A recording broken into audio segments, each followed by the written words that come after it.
Bueno, la verdad que celebramos la presencia de todas y todos ustedes para esta actividad con el señor Javier Espíndola. Contar brevemente, el año pasado la Facultad de Psicología comenzó un ciclo. La facultad viene en un proceso de transformación, de poder ligar lo más posible a la facultad con diversas expresiones culturales de nuestra sociedad y poder generar también una ligación que también voy a agradecerle 2 o 3 veces a Javier por aceptar esta invitación, poder ligar a que la facultad pueda ser escenario de intercambio con ciudadanas y ciudadanos que en sus ámbitos de desempeño logran resultados importantes.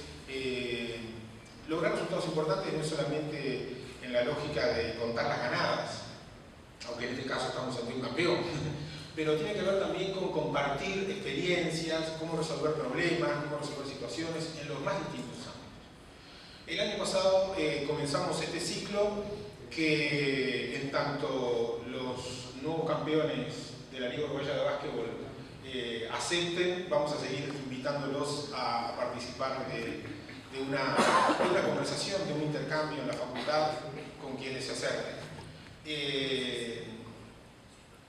Bueno, este año el señor Javier Espíndola es el reciente campeón de la Liga Uruguaya de Básquetbol, como ustedes saben, y le hicimos la propuesta de si él estaba afín a venir a conversar un rato con nosotros. Estuvimos intercambiando, tuvimos desde el primer momento su recepción y su disfrute en conversar y en armar juntos una propuesta, que es lo que ha llevado a este intercambio de hoy. Por lo que hemos estado conversando aquí, vemos que hay estudiantes, hay docentes, algunos específicamente trabajando en los temas vinculados entre psicología, deporte, recreación, hay colegas de Javier, puede haber otras experiencias. De nuestra parte, la unidad de comunicación de la facultad va a estar filmando esta conversación con Javier y para que también luego se pueda compartir y socializar. Muchas gracias de nuevo, la verdad, por la recepción a la propuesta y los dejo con él, que es lo más importante. Bueno, gracias. Si yo hablo aquí, ¿me escuchan bien? Sí.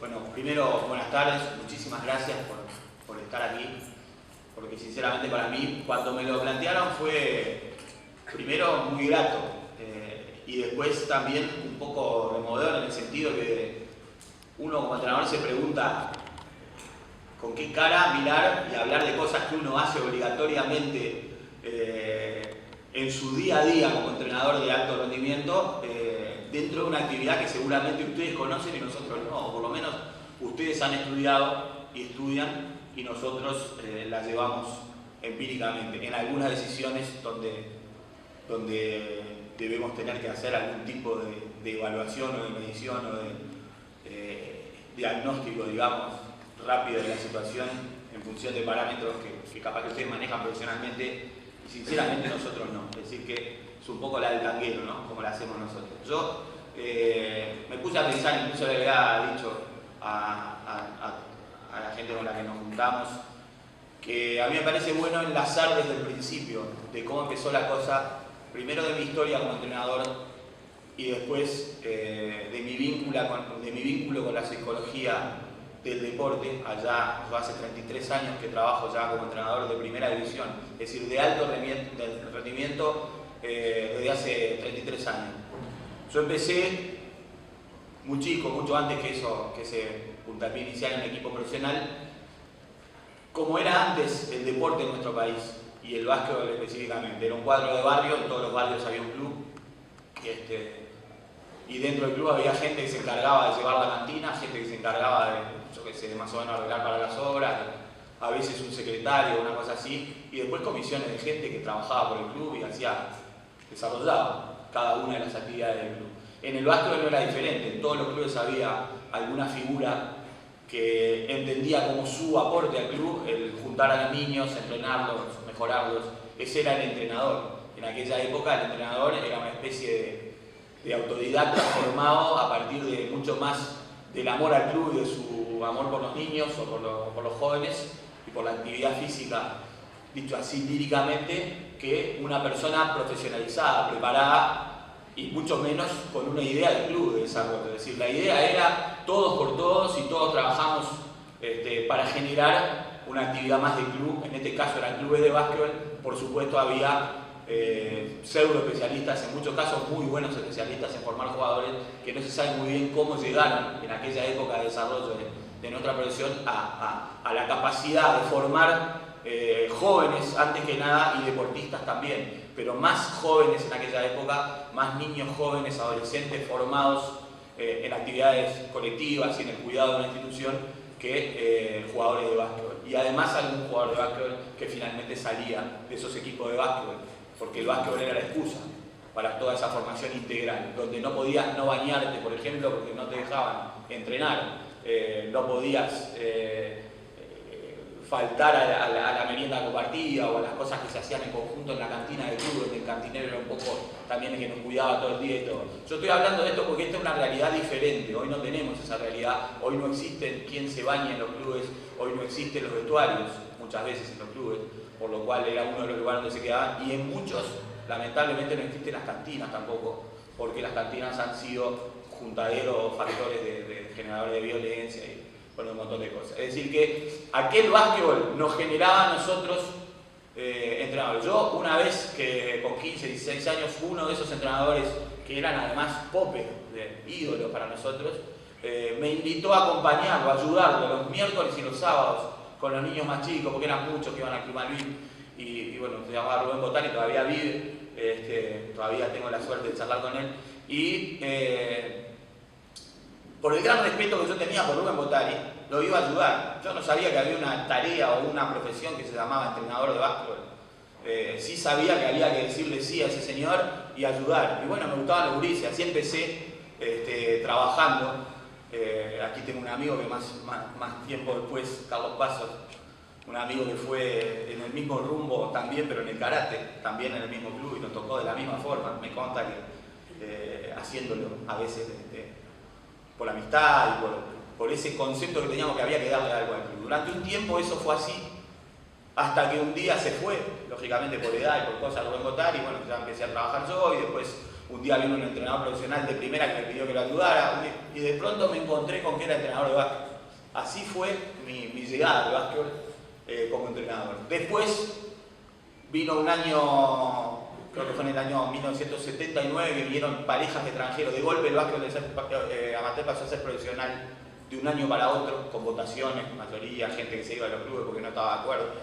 Y se empezó a pagar por eso. Cuando se empezó a pagar por eso, muchos de estos que tenían sus empresas, sus trabajos, y venían a dar una mano un rato, no pudieron ser más entrenadores, porque acá había que ser un entrenador profesional, había que tener tiempo, había que dedicarse.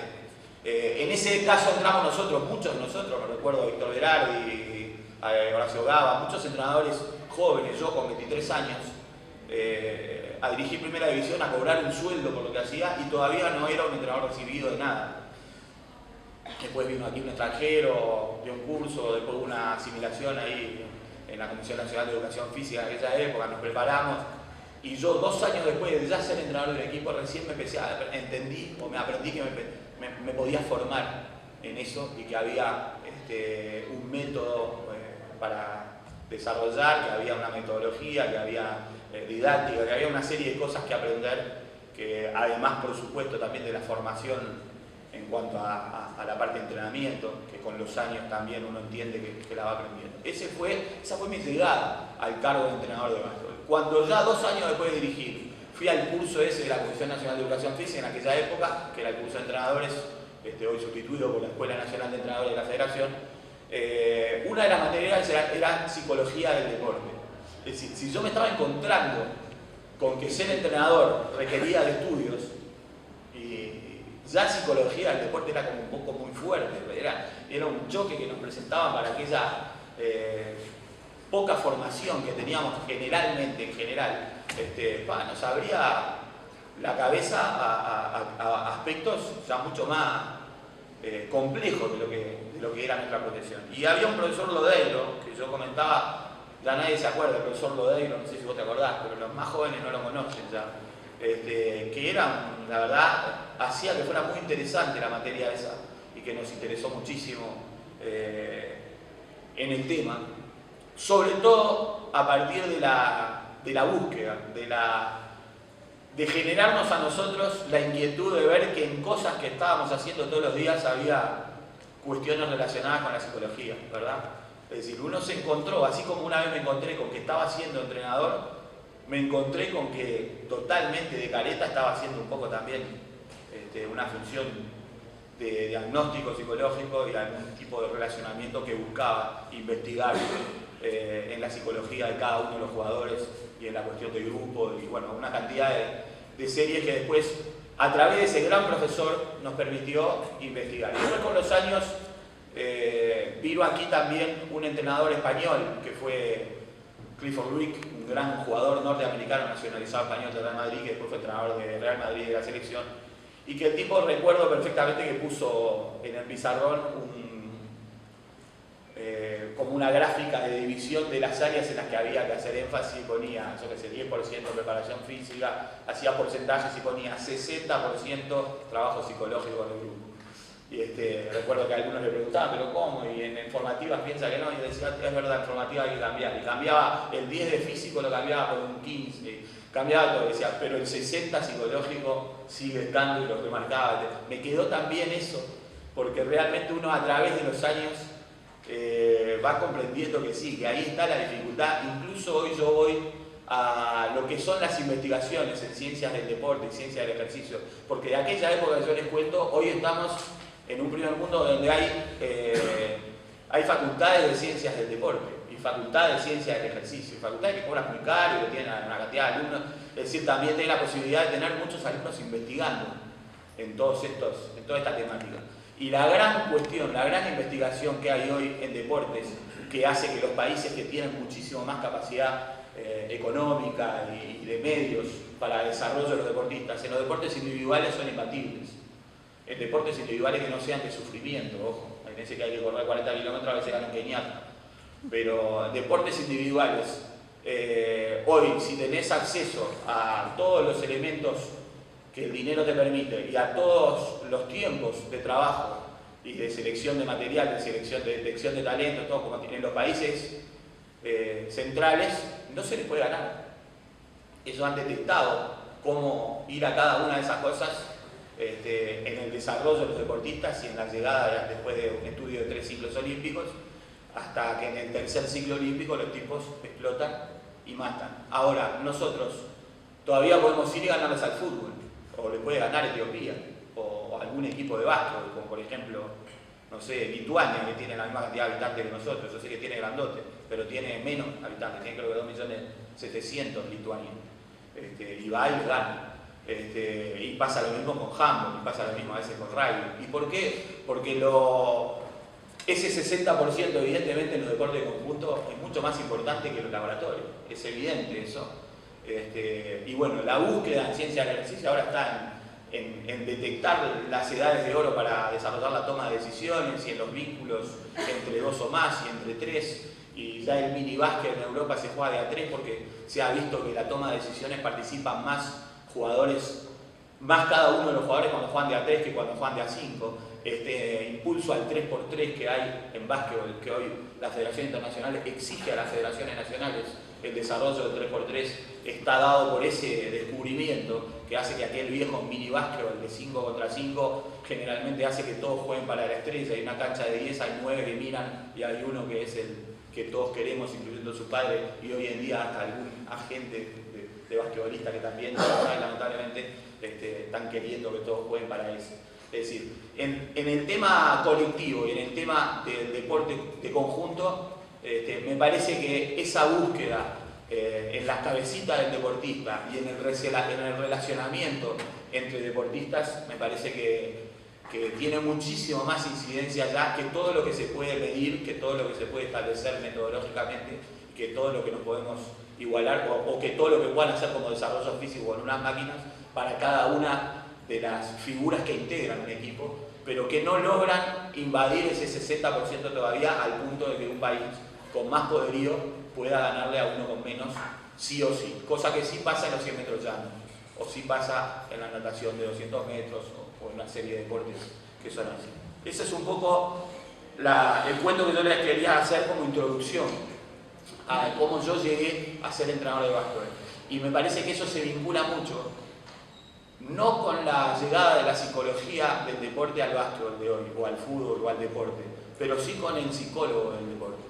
Es decir, me parece que hay un símil entre los psicólogos del deporte que yo veo trabajando hoy y aquel entrenador de básquetbol que era yo trabajando al principio, tratando de generar, o que finalmente me generé y nos generamos a muchos una profesión que hoy es una profesión por la cual por suerte podemos poner, sin que nos pregunten, bueno, pero ¿y el trabajo cuál es? Podemos decir cuál es su profesión y decimos entrenador de básquetbol. Hace 25 años me decía, deja la pelotita y no lo veía como una profesión. Yo creo que hoy un poco el psicólogo del deporte está en la fase en que yo estaba, en esa cuando yo le contaba, es decir, tratando de generar una actividad para el psicólogo en el deporte que hoy no está aceptada, no está vista, ni siquiera está reconocida, y bueno, veo a muchos, pocos, no sé si son muchos, creo que son pocos, no muchos, pero veo a algunos que están en ese camino y de repente quería contárselo y planteárselo así por eso, porque yo lo digo y lo siento así. Después también les quería contar dos vínculos que tuve con psicólogos del deporte. Uno es en este momento estoy en el club Welcome del Metropolitano de Ascenso con un profesional que está trabajando con nosotros, y estuve también una experiencia en mi paso anterior por Aguada con otro profesional. Las dos experiencias fueron bien diferentes. También dos muchachos que fueron deportistas y que han querido, uno de ellos Salomón Levin, que fue jugador de básquetbol y que hizo un trabajo maravilloso con nosotros allí en Aguada aquel año, interrumpido porque perdimos 3 partidos y bueno, ahí también se fue hasta el psicólogo, echaron, así que... Pero bueno, fue un poquito las dos experiencias que tuve, dos diferentes, y les cuento rápidamente lo que yo vi que me aportaron. A mí, por ejemplo, el tema del caso de Salomón Levin era tengo entendido que se llama gestáltico el origen de su tipo, no sé qué es, cómo definirlo, de origen gestáltico, me decía él. Tenía más que nada un funcionamiento al final de las prácticas de conjunto, y bueno, me ayudó muchísimo en algunos casos a detectar problemáticas individuales bastante difíciles que salieron en un par de casos, incluso con un jugador que estaba, al que le detectó una llegada hasta cerca del intento de suicidio, y en otro caso con una problemática familiar muy grande también, que nosotros creo que nunca nos hubiéramos dado cuenta de nada, y uno a veces antes de eso le exigía que tirara la bandeja como uno le dice, y que pasara allá, y que cómo no lo entiende y por qué, y realmente había una problemática muy dura en los dos casos atrás, que en aquel momento fue la información que este muchacho logró manejar, y bueno, logró tratar, y bueno, creo que incluso siguió durante mucho tiempo con ellos trabajando. Y después en este momento que tengo a Damián, pero no me puedo acordar del apellido porque es muy difícil. Ben Joan. Ben Joan. Exactamente, Ben Joan, ahí está, gracias. Que tiene un trabajo diferente. Hasta ahora recién empecé en mi primera experiencia, él está con Marcelo Capalo de hace tiempo, pero yo es la primera vez que estoy con él, y ha buscado la cosa de otro punto de vista, ha hecho algunas testificaciones allí, algunas preguntas, y me ha clasificado a cada uno de los jugadores en capacidad de exigencia, de aceptar la exigencia, de aceptar la derrota, de situaciones límite. Bueno, me ha hecho toda una valoración allí primaria de los jugadores, y ahora está trabajando con ellos a medida que nosotros desarrollamos trabajo. Hace nada más que 7 partidos que estamos juntos.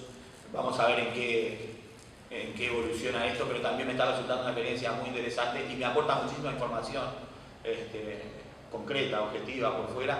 Además, en general, esa información que uno no puede sacar de ningún lado, no la puede conocer, y únicamente con el viejo sistema que es de hacer un asado largo y quedarse tomando, y que tenga la gentileza alguno de contar algo, porque a veces uno ni siquiera sabe cómo provocar que me lo cuenten. Entonces, bueno, pero eso es un poco el trabajo del psicólogo, que me parece que que lo que estamos experimentando. Y sé que hay otros trabajos mucho más avanzados, tengo entendido que en el fútbol hay muchísimo más profesionalización en algunos casos, no muchos. Y todo eso en Argentina hay sobre todo muchísimo acopio de información, mucha sistematización de las cosas que van haciendo desde que, yo qué sé, Manu Ginóbili tenía 13 años y accedió a su primera selección, lo cual permite comparaciones, permite un montón de cosas. Es decir, hay trabajo muy serio por decir, pero no está valorado todavía, no está difundido y me parece que no se ha encontrado el lugar para esto. Bueno, y ahora, más que hablar de lo que tiene vinculación con ustedes, les quiero contar un poco lo que fue mi proceso con Aguada, porque yo digo, hay un trabajo psicológico siempre. Si hay un psicólogo, se encarga de un montón de cosas, pero no puede sustituir al entrenador en su relación con los jugadores y en su relación con el grupo en general y con cada uno de los jugadores y sobre todo con los jugadores de élite y con los superestrellas. Que me parece a mí que ahí me parece que es inevitablemente nuestro el trabajo, la idea de por dónde ir, de cuándo atacar, cuándo retroceder, cuándo juntar a este con este, cuándo tratar de que no se junte. Es decir, hay toda una cuestión que es muy de experiencia de lo que ya nos pasó, lo que decíamos, como por ejemplo acumular experiencia con estrellas. Yo tuve la suerte de dirigir prácticamente a todos en 33 años aquí, los que fueron de mis generaciones, me ha tocado dirigirlos prácticamente a todos. Tato López, no dirigí a Fefo Rey más que un torneo corto, pero después Tato López, Gerard Núñez muchos años, Oscar Moglia, Marcelo Capalo, en este momento Leandro García Morales. Es decir, me parece que en este país además hay como un, yo qué sé, no sé si es un mito o es una problemática que hay, que los grandes jugadores estrella en básquetbol siempre han sido tildados de muy difíciles. De muy difíciles de dirigir, de muy difíciles de manejar, y yo creo que eso responde a una realidad que debe ser bastante parecida en todos lados, pero acá nosotros nos creemos que, y yo voy a explicar ahora por qué me parece. Bueno, la llegada a Aguada este año mía, que es el objeto de por qué estoy aquí, yo estaba en Salto viviendo, había terminado mi temporada con Welcome, y se generó un problema en Aguada, donde tuvo que salir Marcelo Capalo, mi amigo, entrenador que estaba antes que yo, y que tuvo un choque donde se involucraron tres personalidades. Una era la de un extranjero muy caro, que ganaba, tengo entendido, que cerca de los $20.000 mensuales, que había venido con ínfulas de un gran jugador y bueno, con exigencia del tipo de Madonna, además, en un hotel 5 estrellas. Sí, perdón, adelante. Jean Bruit se llamaba así, exactamente. Bueno, digo que estudiar. Sí, no, yo soy chavada, por eso. Muy bien, me parece bien. Pero él era parece haber sido una superestrella en algún lado, acá aparentemente no lo demostró, no sé, yo no estaba, sé que tenía un acúmulo de exigencias impresentable para nosotros, para nuestra cabeza. Y bueno, se llevaba muy mal el grupo, no entrenaba, tuvo un choque con García Morales, que era la estrella sin duda de este grupo. Y bueno, así hubo una discusión sobre cómo manejar esa situación y todo, y entró allí una cuarta personalidad, que me parece que nosotros tenemos que manejar mucho también, que fue la del presidente del club, en este caso, no la del dirigente, que también incide mucho acá en esto de cómo nos manejamos también con ellos. Y bueno, el hecho que hubo un choque allí, el presidente echó al extranjero, cortaron la relación con Capalo, pero además sancionaban a García Morales bueno, tenían un lío impresionante. Y entonces, a mí me llamaron, una de las cosas que yo le pedí para tomar el desafío era que ellos resolvieran ese lío en forma previa, es decir, tratar de yo entrar dispuesto a asumir los líos que me vinieran, pero no los que le daba, digamos. Y ya ahí empezaba clarísimo que en este caso de Aguada, un equipo ya preparado, jugando casi playoff, porque faltaba un partido de serie regular, después ya entraban en playoff. El 60% de ese trabajo psicológico aumentaba como hasta el 80, 85, ¿no? Es decir, más ejercicios y salir a correr no había tanto, había que ver cómo armábamos esas cabecitas unas con otras y contra otras, ¿no? Y me parece que esa pelea, donde llegó a haber una pelea donde al final casi no la puedo saldar yo, porque también se me planteó en un momento, bueno, para que no, en vez de que no juegue todo el partido, no juegue el primer cuarto. Entonces yo decía, no, ahí lo estoy sancionando yo, porque si ellos lo sancionan a García Morales por una cosa que hizo antes, pero el entrenador soy yo y no lo pongo en el primer cuarto, lo sanciono yo. Entonces digo, no, esto no me lo puedo admitir al punto que estuve amenazando con no tomar si esto no se resolvía antes. Bueno, entonces yo creo que ahí ganamos la primera batalla, porque finalmente el presidente accedió a que yo decidiera cuándo jugaba. Yo decidí jugar, el tipo jugó contento, ganamos el primer partido, corrió y le dedicó al presidente un abrazo y parece como que lo salvamos. Ahora, si usted me dice, pues hicimos esto, no, tuvimos una suerte bárbara en que saliera así, ¿verdad? Entonces, sinceramente, para que vean hasta dónde uno está parado en un skate, ¿no? En un roller, porque no sabe bien para qué lado va a sacar. Pero esto creo que me dio un inicio de relacionamiento que fue positivo, en el sentido de que pude proteger a todas las partes y no me contaminé con un problema que evidentemente ellos, si no lo hubiéramos cortado de esa forma, hubiera seguido vivo el problema que ellos tenían allí de estructura entre ellos. Y bueno, entonces yo hacía la lectura siguiente. Aguada venía con Capaldo el año anterior de un campeonato excelente. Habían ido a semifinales y casi dejaba fuera el campeón. Perdieron el quinto partido en la hora con Hebraica Maccabi, que a la postre fue campeón. Y no estaba García Morales. La estrella allí era Alejandro Muro, que además juega en el puesto de García Morales. Cuando construyeron este equipo, yo no estaba, construyeron un equipo sobre la base del enorme éxito que habían tenido el año anterior y por lo tanto respetaron a Alejandro Muro, que era la estrella y la figura del año anterior. Pero como acá en Uruguay no hay un cajón lleno de jugadores estrellas para traer, donde eligieron el único que estaba libre, que era García Morales, que jugaba en el mismo lugar. Es decir, yo detectaba desde antes que el problema de personalidades allí era porque a mí me parece que en los clubes, en los equipos de básquetbol, hay una estrella del equipo, una contrafigura generalmente, y un tercer hombre que es el que los nivela y el que los maneja. Siempre me parece que el ideal de una estructura de un equipo de básquetbol tiene que ser ese, de un plantel. Después hay suplentes, hay rookies, como le dicen ellos, los debutantes, los que llevan el bolso. En Argentina es mucho más marcado esto. Aquí todavía no hay, muchas gracias, no hay todavía esa cultura del rookie debutante que un poco menos que idolatra a los más importantes, que llevan el bolso. Es realmente una cultura que viene de Estados Unidos, ¿no? Pero bueno, sí hay esa división de, yo diría, de protagonismos en los equipos. Para mí la figura, la contrafigura y el apoyo del entrenador. El apoyo del entrenador ya lo tuve además en otro campeonato, allá en Salto, Uruguay, que fue Pablo Morales, un jugador, el más veterano de todos, un gran jugador, un gran tipo, hoy recibido entrenador también, ya dirige los juveniles de Aguada, y además un tipo con una capacidad, una serenidad para analizar los problemas, desprovisto de toda deseo de figuración, digamos, todo lo que no es muy común en un jugador que ha ganado además tantos campeonatos y que ha pasado por tantos clubes, ¿no? Pero sinceramente con Pablo ya teníamos un vínculo anterior y tenemos esa parte. Yo creo que el problema que tenía Aguada, y lo tenía claro, era que jugaban los dos del mismo puesto. Es como jugar con dos goleros o con dos nueve y quién juega y si pueden jugar juntos, Cavani, Suárez y no sé quién. Y, esa eterna pregunta que si está en el aire está también en el equipo, ¿no? Y bueno, yo me dispuse a tratar de afrontar esto de alguna forma para tratar de que aceptaran potenciarse y no competir entre sí, digamos, por esa figuración.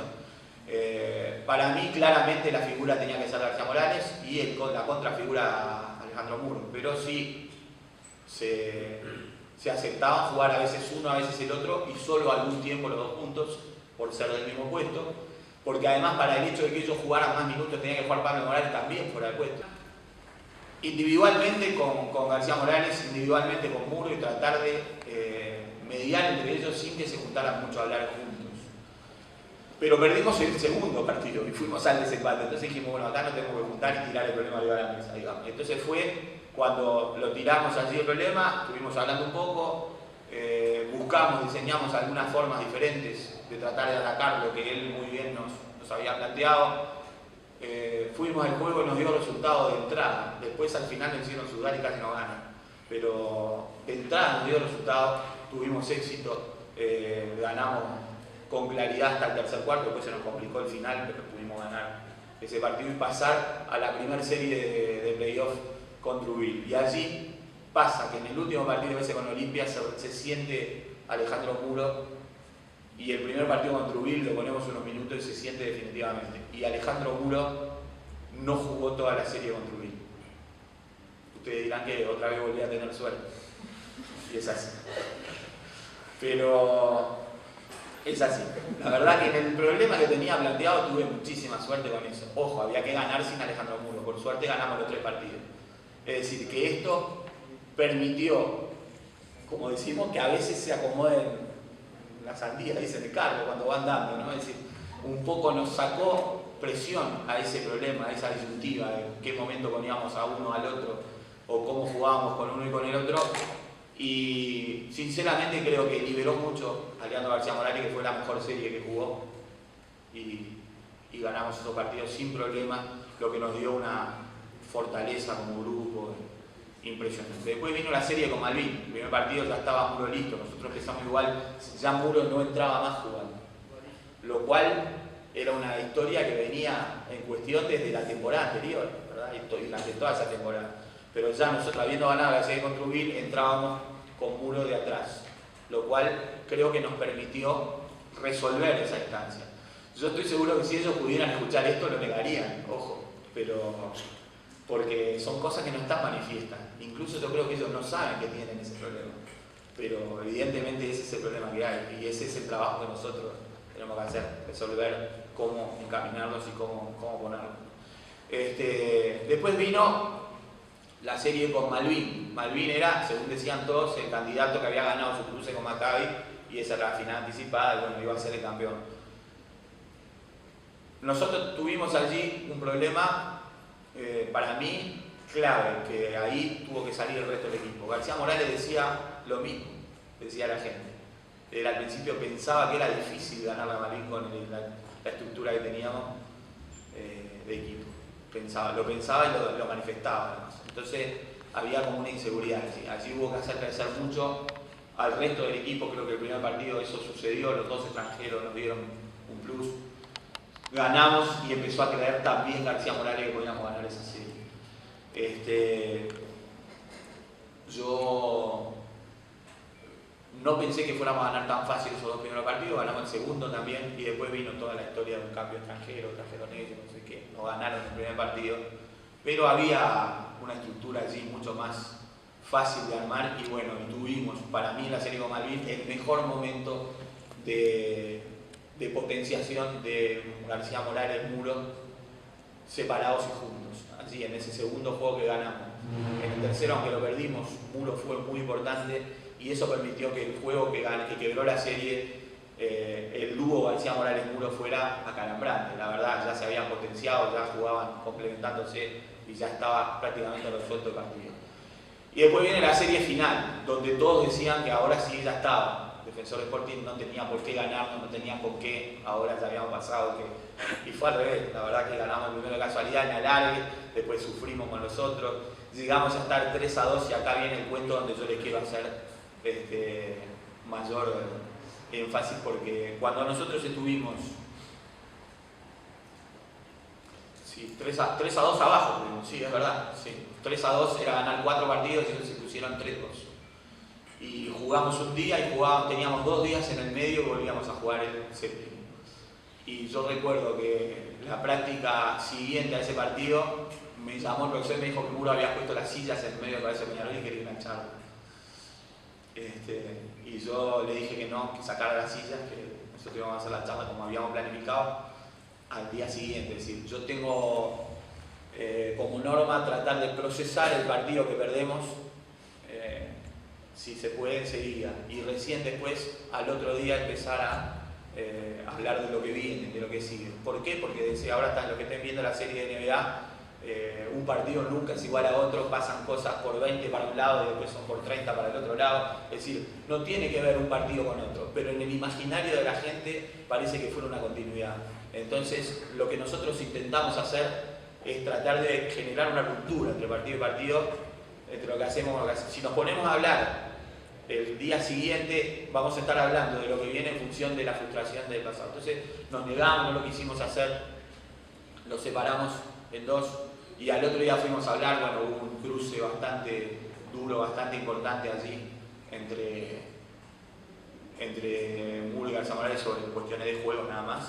Y bueno, y también estaba la batalla de vamos arriba, hay que meter más, y hay que toda la uruguaya esa y la verdad lo que había aquí era un argumento de juego, una inteligencia colectiva defensiva muy bien puesta al servicio de la característica de jugadores defensivos que tiene Defensor Sporting. Que la verdad, que aquí no es una charla de básquet, si no se les explicaría, pero se puede explicar en 4 frases bastante cortas, que nos ponían contra el reloj de posesiones y nosotros tenemos 24 segundos para tirar.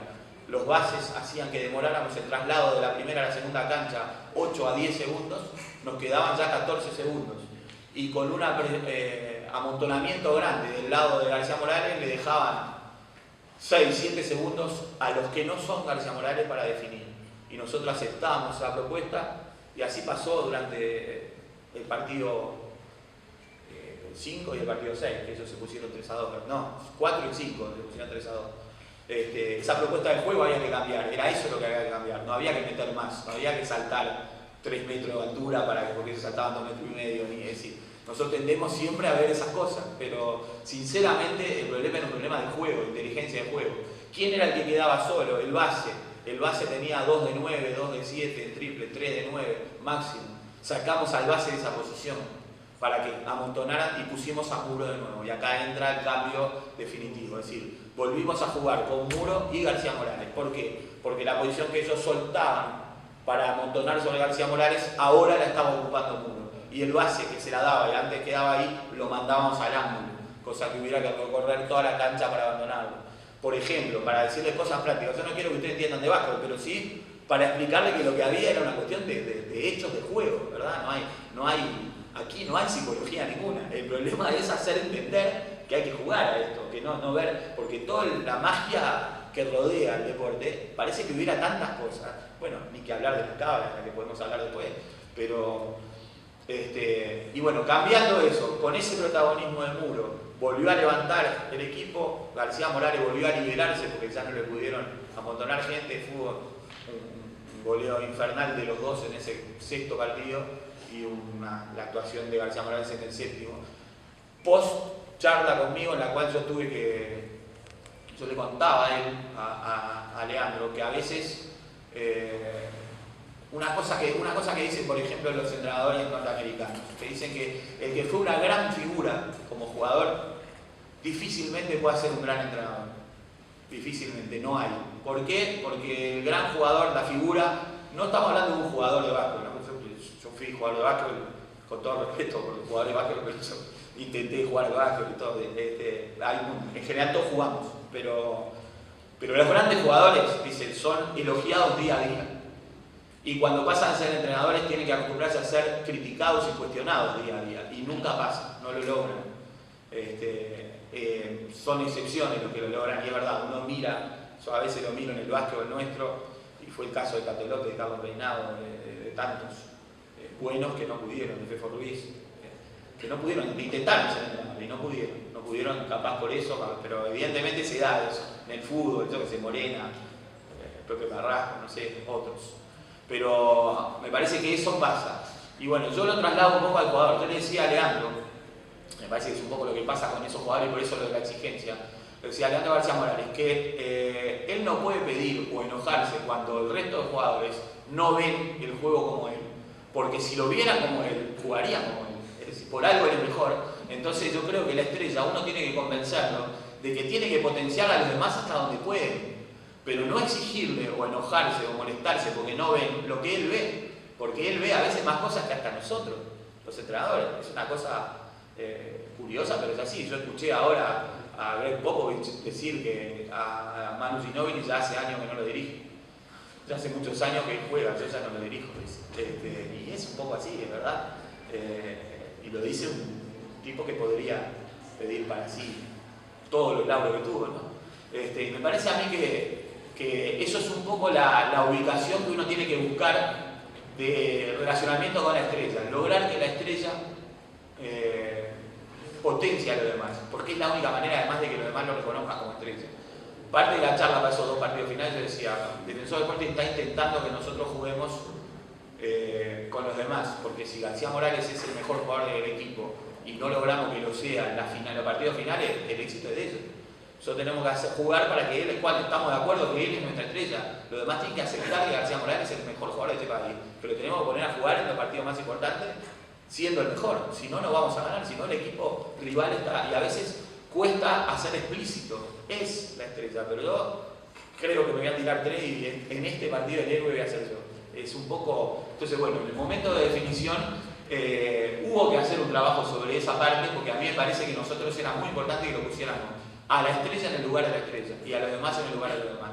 Creo que lo logramos en el momento justo y por eso nos dio de ganar el campeonato. Ese fue un trabajo por el cual yo me había dibujado esta realidad, como les digo desde el principio, para mí esa era la realidad de las cabecitas esas.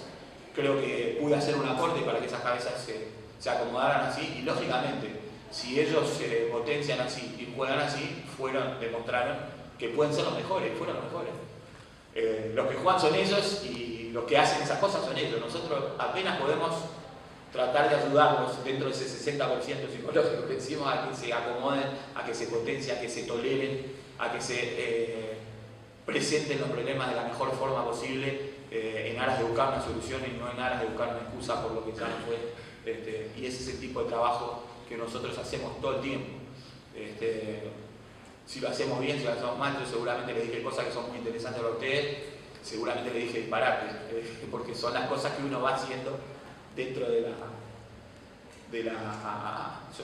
ese trabajo de prueba, de búsqueda, de acierto y error, ¿no? de prueba y error que hacemos nosotros en cuanto a la intuición de trato con jugadores y de experiencia en grupo. Esto es un poco lo que yo les quería contar de Aguada. Yo no sé si tengo algo más. No, y después contar, bueno, después hay un tema ahí con los festejos, con el relacionamiento con los dirigentes, con lo que se viene para el año próximo. Entonces, esto es tan profesional, tan duro y tan por plata que si yo ahora volví a arreglar con Aguada, contrato para el año próximo. Entonces hay que hablar de la estructura otra vez, la figura, quién va a ser la contrafigura. ¿Vamos a seguir con este problema? Evidentemente decidieron los dirigentes que no. Es decir, ya no contrataron a Muro para el próximo año, agradeciéndole mucho, habiéndolo valorado mucho todo lo que hizo, y van a buscar una contrafigura que sea otro. Sí está Pablo Morales otra vez, sí está Leandro García Morales, y habrá que ver cómo se rodea. Dentro de una lógica como la que yo les conté, me parece que están buscando un poco corregir esto. Yo sé que a alguno que acá hay un Zaguá le va a doler capaz esto, porque sí, me dice que sí. Y bueno, no sé, yo lo que pretendía era contarles un poco lo que a uno le parece que va haciendo y abrirlo para que me pregunten lo que quieran ustedes, ¿no? Sí. Te paso una pregunta, sí. ¿Qué opinas vos sobre el papel que juega la hinchada? Yo soy de Unión Atlética Morir, que tiene una hinchada importante, mi Aguada, la verdad que tiene una hinchada importante. Juega a favor, juega en contra, realmente cómo pesa eso. Esto está siendo grabado, así que... Pero mira, yo el trabajo que hago, sobre todo en Aguada pesa muchísimo, no solo la hinchada que va al partido, sino que yo me quedé asombrado. Pesa el tipo que te echa nafta en el auto, el tipo del bar donde vas a pedir unas pizzas. Es impresionante la cantidad de gente de Aguada que hay por todo lado y cómo se vivió esto, ¿no? Era todo el tiempo. A mí me sacaron del auto para sacar una foto con unos tipos de una estación, cosa que no me hacían ni en los cumpleaños infantiles, ¿no? De tantas fotos así. Pero realmente eso pesa positivo, te acaricia todo el día. Vamos a mentir si te decimos que vos llegás a lugar y te dicen, ay, Aguada, te abraza el tipo, el encargado, te pasa para atrás, sacate una foto acá en la caja de la pizzería. Sinceramente nos gusta eso, a todos nos gusta, yo qué sé, pero y a uno llega un momento que te puede molestar un poco en alguno que no puede ir a algún lado, pero a los gurises de uno, ¿sabes cómo? Entonces eso está bárbaro para cada uno individualmente. Desde el punto de vista del equipo en los partidos, hay que ver qué hinchada. Yo creo que Aguada hizo un trabajo muy fuerte con la hinchada. Unión Atlética la conozco, dirigí 2 veces, tengo muchos amigos que viví en el barrio y es una hinchada también bastante positiva. Hay hinchadas difíciles. Yo en este momento estoy en un equipo donde pusieron cosas en Facebook. Es decir, ahora hoy en día te pueden complicar con una supuesta exigencia. Hoy estábamos hablando de cómo se ha desvirtuado eso y en esto tan profesional cómo se ha generado una categoría hinchada, entre comillas, como que parece que fuera un estamento más al que hay que sostener y pagar y dar entradas. Si él gana y el otro gana tanta guita y aquel, ¿y por qué nosotros no? Y les pagan la comida y exigen eso en algunos lugares y se ha dado. Es decir, hinchada interpretada como eso que yo te estoy hablando ahora me parece negativa y funesta. La hinchada de Aguada me parece tremenda, me parece que ha sido de una incidencia muy grande que empuja positivamente. Creo que la hinchada de Aguada no fue así hace unos años y han logrado un trabajo en el club que hay que ponderarlo, no solo este año, sino ya hace 3 o 4 años han logrado ponerla positiva y erradicar ese tipo de hinchada profesional paga, digamos, que en el fútbol me parece que está más, pero lamentablemente en algunos clubes de básquet está entrando. Pero me parece muy positiva y me parece que forma parte. Es decir, nosotros estamos hablando de esto y todo esto porque hay hinchada y hay gente que lo ve. Si la gente no, si nosotros no pensamos que no importa la hinchada o que no importa la gente, no sé lo que estamos haciendo. 2 preguntas tengo. La primera, ¿qué sentimos que los entrenadores han hecho para que el psicólogo no esté tan inserto, como manifestabas vos, en lo que es de repente el básquetbol? ¿Cuánto, si no hay una culpa del entrenador de que esté el miedo ese de una palabra que desautoriza el mando? Yo estoy de acuerdo que el entrenador siempre es el mando, me parece que se ve el psicólogo a veces no como una ayuda, sino también como alguien que lo puede desautorizar. Y por otro lado, ¿qué te parece también que han hecho los entrenadores para que siempre los jugadores, esos estrellas que vos mencionabas, como García Morales, puede ser el ejemplo de Batista también, o más anterior al tiempo Tato López, sean jugadores conflictivos? ¿Qué te parece también si a veces de repente ciertos tratos o ciertas cosas que se le permiten al jugador llevan a que sea conflictivo? Yo te pregunto, si el problema hubiese sido con Ivón y no con García Morales, Ivón estaba acá, me parece, con nosotros capaz. Entonces te pregunto, ¿no? Como que también con ciertas actitudes que se le permiten a la estrella, si no fomentamos eso que sean conflictivos. El único que no estaría soy yo, porque estaría Capalo. También, pues. Pero, sí. O sea, son como las 2 preguntas. ¿Cuántas veces los entrenadores no tienen como...? La primera pregunta, yo la trato de responder, no sé si vos estabas desde el principio, te acordás como yo te dije cuando yo entré, es decir, si alguien si aquel hombre que me invitó a mí a decirme, vení, ayúdame con los gurises para entrenar, yo siento que en este momento del básquetbol, igual del básquetbol profesional, creo que si aquel hombre hubiera dicho, tiene que pagarle a un muchacho Javier Pinto de 15 años, me va a venir a ayudar, jamás hubiera empezado. Creo que eso pasa hoy. Creo que si un entrenador dice, tiene que venir un psicólogo a trabajar a este club y hay que pagarle tanto. ¿Vos lo crees necesario? Primero te pregunto. Lo creo útil. Estás en tu derecho de... No lo creo absolutamente imprescindible en este estado de desarrollo, cuando a veces vos no tenés un fisioterapeuta. ¿Entendés? Es decir, creo que hay muchas cosas necesarias. No siempre lo primero es el psicólogo en muchos de los equipos. Yo lo creo muy útil y muy importante. Y te repito, estoy convencido hace muchísimos años porque... y yo no creo que desautorice la palabra del entrenador, es decir, eso sería un entrenador muy inseguro, ¿no? Creo que no, para nada, no afecta para nada porque lo que produce es información por otro lado. Los choques que el entrenador tenga con García Morales no resuelve el psicólogo. No creo ni que lo atienda el psicólogo. El jugador estrella, digamos. Ojo, vamos a poner a García Morales, pobre que no tiene la culpa, es el ejemplo. Pero... es bastante complicado, ¿no? Manejarlo en el día a día. Bueno, yo creo que no, ahora te voy a contar eso, después vamos a hablar de eso, pero para que te contesto lo otro. A mí me parece que los entrenadores de este país, como estamento de entrenadores, han hecho muy poco en relación a lo que yo he visto que hacen en otros países. Como estamento todos juntos. Sí me parece que hay un gran egoísmo aquí. Este deporte profesional uruguayo es un deporte absolutamente individualista que no responde a las características que tiene el país en otras cosas para mí. Yo estuve trabajando en Argentina, en Paraguay y he tenido algún toque en Venezuela. Han florecido 3 o 4 agentes que son los que han ganado más dinero lejos de que el básquetbol profesional, y lo cual no me parece mal, pero que han hecho de forma que todas las estructuras sean para que gane más su jugador, su entrenador, y como acá hay pocos en relación a que pueden ganar mucho dinero, es decir, se han rodeado en un ambiente en el cual no generan cosas para crecer. Yo creo que podría ser un planteamiento, una estructura de cuerpos técnicos determinada que hubiera un psicólogo, pero eso tendríamos que hacerlo todos, porque si vos lo planteás desde un entrenador y va a venir otro que es más barato, la gente lo va a llamar sacate a este, te vienen sin psicólogo y además vale 5.000 pesos menos. Lamentablemente, una cosa es lo que uno diseña como lo mejor posible. Y otra cosa es la realidad del medio. Y la realidad del medio está manejada a veces por dirigentes muy poco preparados, con muy poca guita además, y que si pueden sacarse una cosa que les parece que no pasa nada, se la van a sacar. Entonces, yo repito el camino que me parece que tiene que ser. Para mí el camino tiene que ser metiéndose, generando la costumbre de que está, porque si no, por el lado de la exigencia de poner un psicólogo, sinceramente te tengo que decir, yo no lo veo. No creo que pase, y a mí me gustaría que esté. Sí.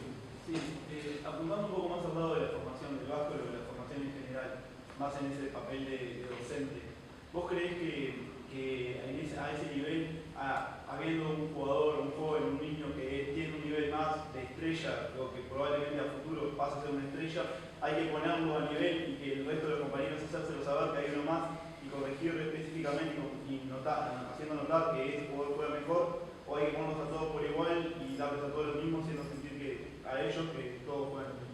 Es una apuntadora, porque a mí me parece que ese es el déficit de la estructura de formativas de nuestro país, de básquet por lo menos, no domino en otro deporte. Yo creo que la formación, las categorías de formación en todos lados, y eso también la diferencia porque lo he visto, esto no se me ocurre a mí, lo vi en Argentina aplicado y en España, las categorías de formación son de formación más que nada para deportistas, dirigentes, delegados, y todos los chicos de las categorías menores de los clubes, la gran inmensa mayoría salen hinchas, son escuelas de hinchas, de delegados, de futuros dirigentes, todo. Y a veces alguno tiende a ser jugador.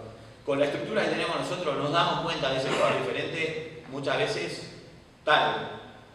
Y entonces no es un jugador que hayamos orientado al alto rendimiento deportivo a tiempo. La estructura que yo conozco en Argentina, por ejemplo, por ejemplo, en formativas en la provincia de Entre Ríos, donde estuve yo trabajando 4 años, las categorías que ellos llaman intermedias, entre 12 años y 18 años, viajan 10, porque además hay viaje, lo cual implica que hay que conseguir dinero para la camioneta y todo. Viajan 10 y no 12, y juegan 5 al primer cuarto y 5 al segundo cuarto. Hasta 18 años, hasta 19 años.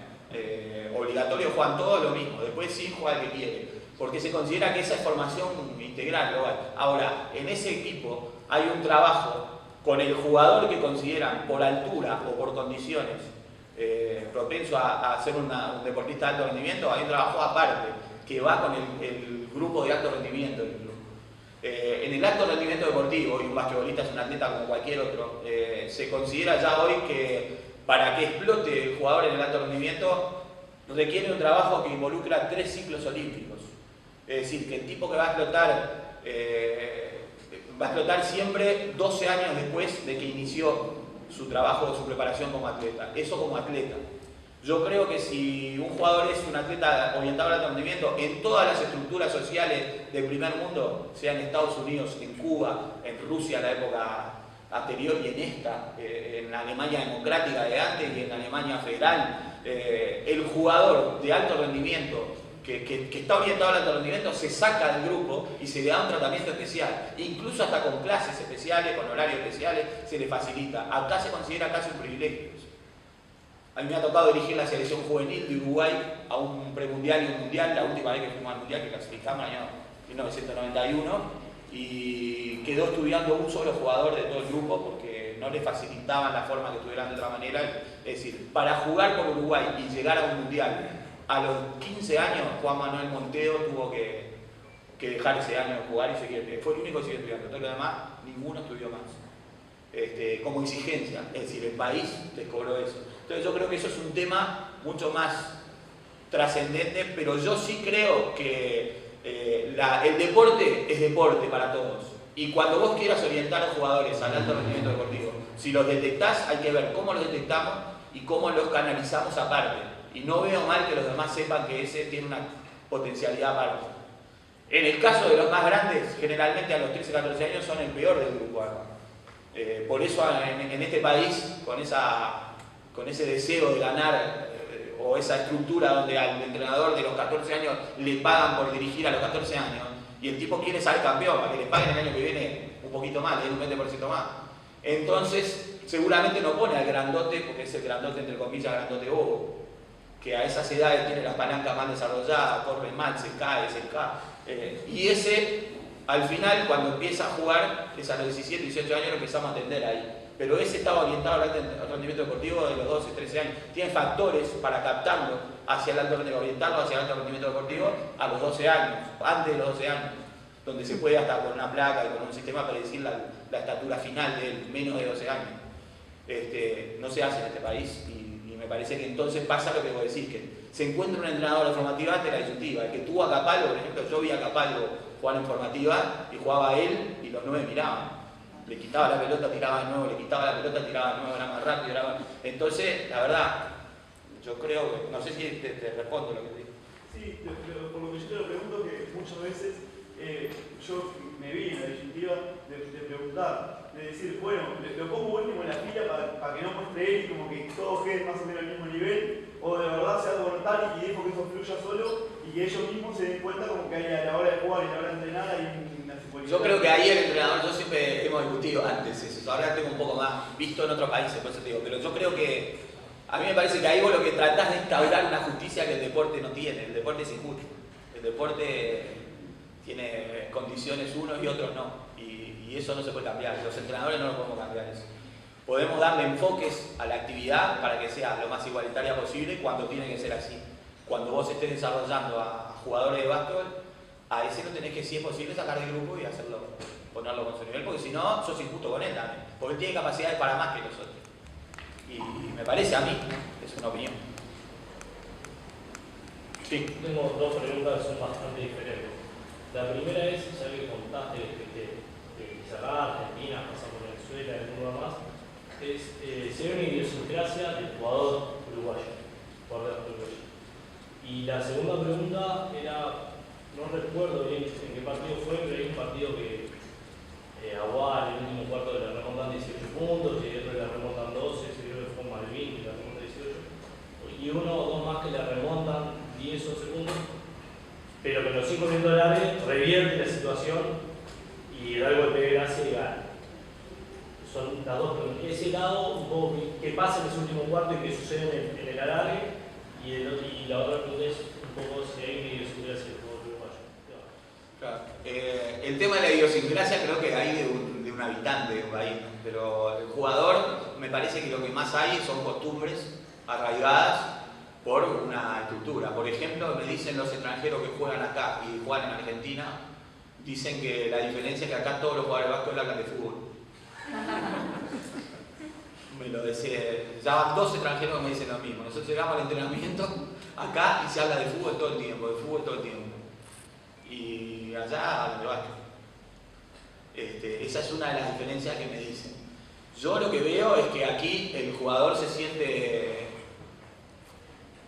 salvo excepciones, se siente mucho más como que lo tenés que entrenar. Como que lo tenés que entrenar vos, es decir, como que él llega como quien llega yo qué sé, a una sesión de spa.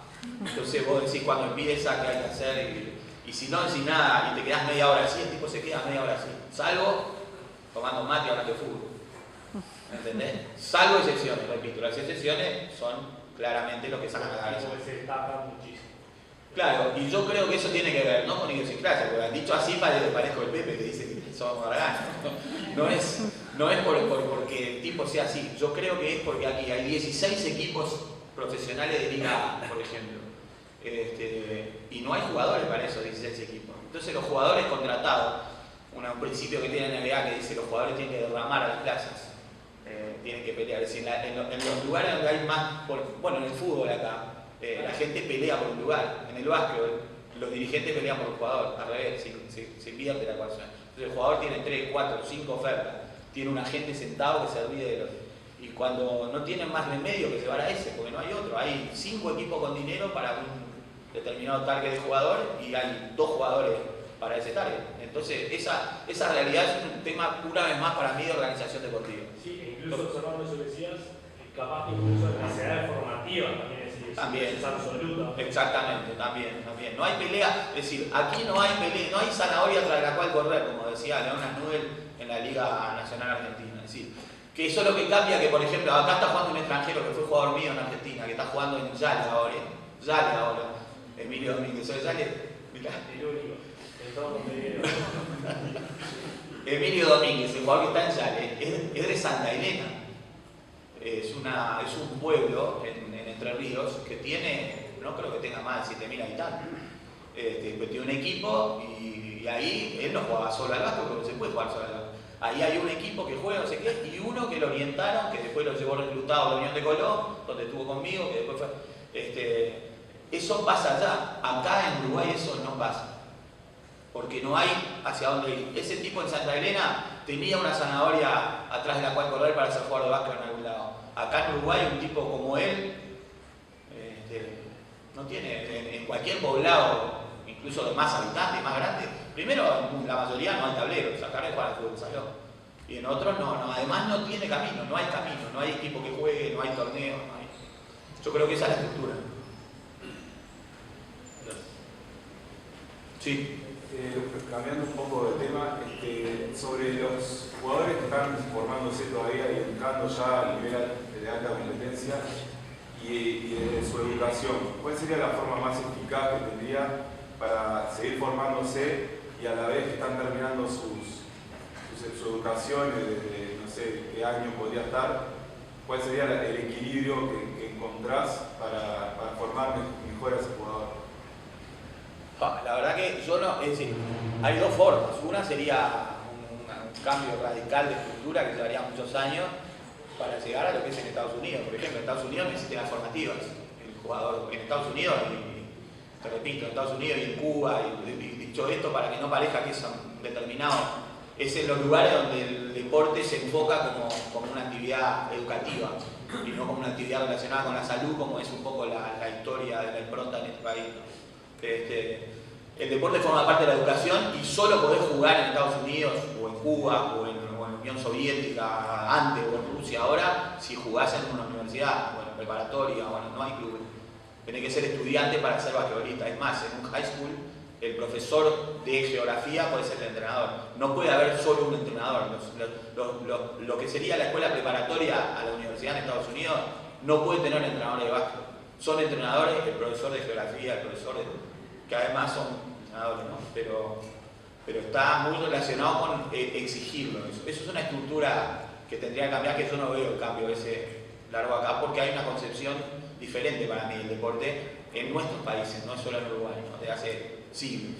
Pero venía por ese lado, porque acá en Uruguay veo que muchas veces tiene que dejar los estudios para poder seguir jugando. Muchas veces, la selección, casi todo. Yo no sé, ahora puede haber cambiado algo, pero a mí se me ocurre que la única forma es tratando de generar a nivel de algún vínculo con el sistema educativo formas especiales de que a los tipos se les permita estudiar aparte o generar algo, no sé. A mí se me ocurre que tendría que ser, tendría que haber, yo qué sé, en las culturas, en las sociedades socialistas, por ejemplo, hablan de las escuelas de talento, los llevan a escuelas de talento que juntan a todos los deportistas y ahí además estudian. Y están orientados al rendimiento deportivo, hacen todo el trabajo, entrenamiento y además estudian. Podría buscarse una forma de ese tipo, no sé. Pero si no, la otra es inevitable, porque si vos no tenés que estudiar para ser deportista, y más acá con esa lógica que yo te digo, que los gurises, ya vas a ver los gurises que están los agentes mirando por un posible contrato a los 14, 15 años, en los torneos del interior. Entonces, si la mirada es que vas a ganar un dinero de tal, incluso hasta familiar, incluso han traído gurises del interior ahora que pusieron a la mamá a trabajar en una cosa, se traen al padre o al tío. Entonces, mientras esa lógica exista, ¿por qué van a estudiar? No creo que hay que cambiar eso. A Luciano Paró después que lo trajeron del País Vasco, en Chile. Ese es un caso, pero hay muchos más. Rodrigo Pinto del Salto, te pongo otro. Hay varios, conozco como 4. Que los traen con familiar, con trabajo para el familiar. Es decir, si la solución es esa, van a dejar de estudiar, porque ahí encontraron una solución que no tenían por el estudio. Bueno, ya. Sí, aprovechando la pregunta del compañero, ¿qué tanto crees que afecta el jugador, que el jugador sea de alto rendimiento y que no estudie? A mí, en el caso del básquetbol, me parece que afecta muchísimo. Es un deporte que se inventó en una universidad y progresa. Yo creo que muchos deportes a la par del básquetbol, y después el básquetbol es vanguardia mundial a través de sus reglamentos. Yo siempre digo que el básquetbol inventó un entrenador porque tenía nieve, saben la historia, ¿no? Había frío, no sabía qué hacer, tenía que inventar un juego, puso 2 canastas. Entonces ese entrenador era entrenador y juez. De la costilla de los entrenadores salió un juez. Después un día convenció a otro entrenador de enfrente, empezaron a jugar entre sí. Después un día contrataron jueces que ya no eran entrenadores. Es decir, la historia del génesis del básquetbol es una historia de un deporte muy estudiado que hasta el día de hoy sigue evolucionando en la NCAA, que son laboratorios de básquetbol. A tal punto es enfermizo la dedicación de los entrenadores y jugadores, que tienen limitaciones en el básquetbol universitario, donde no pueden tocar los jugadores ante la noche loca, ¿saben eso?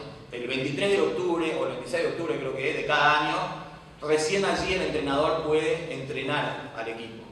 Tiene prohibido tocar un jugador antes que están para estudiar. Si les dan programa de entrenamiento, de desarrollo, lo pueden hacer, pueden ir a jugar y ellos mirarlos. Es lo único que se puede hacer, pero no lo pueden dirigir. A tal punto que se llama la noche loca, Madness Night, la noche loca, la noche de las 12 de la noche, que al otro día pueden entrenar y hacen a las 12 de la noche con el gimnasio lleno una fiesta en todas las universidades, se llama la noche loca, donde entran a través de romper papeles, bueno, que son bárbaros para hacer esas cosas, y hacen el primer entrenamiento de la temporada. Es decir, el fanatismo por mejorar y por cambiar reglas y por cambiar cosas para seguir mejorando. Por eso te digo lo del entrenador y juez, porque es a través de los reglamentos también y del entrenamiento, del trabajo, procesando información, aumentando los conocimientos relacionados con este deporte, con el deportista, con la formación integral del basquetbolista. Y ellos lo hacen con estudiantes avanzados, y si no dan la mínima no pueden. Es verdad que hay universidades que hacen trampa 2x3, también es verdad que las agarran y las suspenden, y hay tipos que no salen con buena formación. Pero me parece a mí que es muy importante la formación del básquet.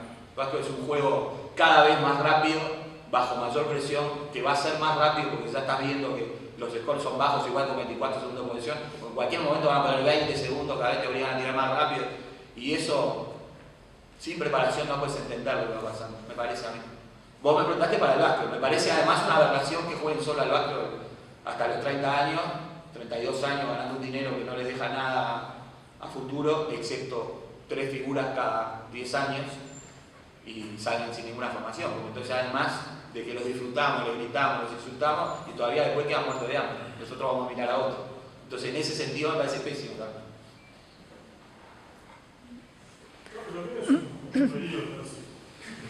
Como casi todo lo que hablamos acá. En Aguada, una cosa que me llamó la atención siempre es el tema de lo que conocimos a los viejos de Aguada, ¿no? Marito Riola, Andrés Mongol, toda esa gente. ¿Hubo contacto entre generaciones ahí para trabajar con motivacional? ¿O era llamativo las finales de verlos a Mario, a Andrés, todos en el estadio? Esa cosa que parecía la película esta de Somos Marshall, ¿no? Esa universidad que se viene abajo, después resurge con el fútbol americano. ¿Hubo contacto ahí? La verdad que no. Yo sí tuve contacto porque los conozco, porque son de mi generación, pero los vi. Pero no hubo contacto con el plantel. La verdad que hubiera estado bueno, pero no lo hubo.